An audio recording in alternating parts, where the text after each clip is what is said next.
Bonjour, c'est un extrait du recueil Partir de là, un recueil de nouvelles qui porte sur les rendez-vous manqués. Funny Girl. Funny Girl, drôle de nom pour une guerre. C'est ce que tout le monde a dit. Puis, Paul et Steven sont montés dans leur tank. Ils l'ont tout de suite baptisé leur Girl Mobile.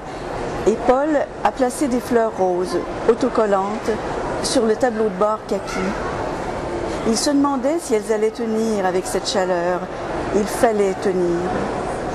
Plus tard, sur le cœur d'une des fleurs poussiéreuses, il a apposé une photo de sa femme qui brandissait fièrement leur petite.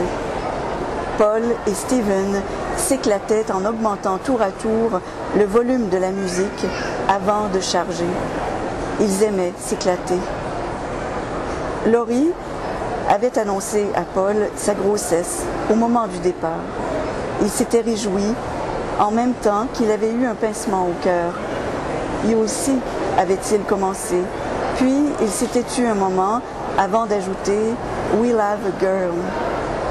L'enfant s'accroche maintenant à la jupe noire de Laurie qui, en tremblant, attrape la pelle qui lui est tendue. À son tour, elle soulève la terre maladroitement, fait rouler de petites mottes sur le corps de feu Paul que l'enfant n'aura jamais vu autrement qu'en photo. Funny Papa. Il commence à pleuvoir. Le prêtre expédie la dernière prière, tandis qu'une costaude en uniforme ramasse la pelle et finit le travail. Il pleut, la terre est mouillée, les joues de Laurie également, de même que sa jupe, là où l'enfant a enfoui son petit visage pendant la cérémonie. Il défile avec ou sans parapluie. Un jeune homme en chemise blanche grelotte. La sœur de Laurie lui tend une manche de sa canadienne. Il y passe un bras, se laisse envelopper et tous deux marchent comme des siamois jusqu'à la salle où les gens pénètrent en silence, refroidis par la pluie. Leur regard ému devant ces photos de militaires anonymes étalées sur les murs. Parmi elles, toujours, la figure enjouée de Paul sous son casque.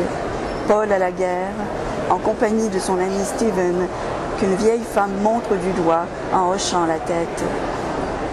Au passage, ils attrapent un gobelet de plastique sans se soucier du vin qu'ils boiront. Leurs doigts moites laissent des traces sur les parois.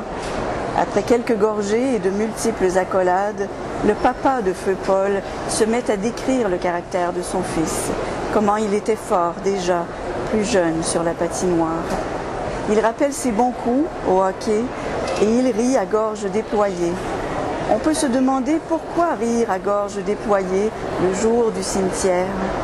Si l'on observe un peu, on verra à ses yeux embués et à son teint rougi qu'il ne rit pas, mais qu'il pleure à gorge déployée. On verra que c'est pour contenir un cri. Et la mère de feu Paul, silencieuse, incline la tête vers ses mains blanches. Ses doigts se plient, se déplient, s'entortillent. Elle contient le cri, elle aussi, et c'est comme si elle contenait l'enfant. Paul enfant, encore une fois, comme s'il repassait par elle en s'en allant pour toujours. Laurie approche les mains de celles de sa belle-mère. Celle-ci les repousse doucement. Besoin de rester seule avec sa peine, tandis que l'enfant a les yeux rivés à son collier de perles. Funny Girl, c'était un drôle de nom pour une guerre. Tout le monde s'en souviendra.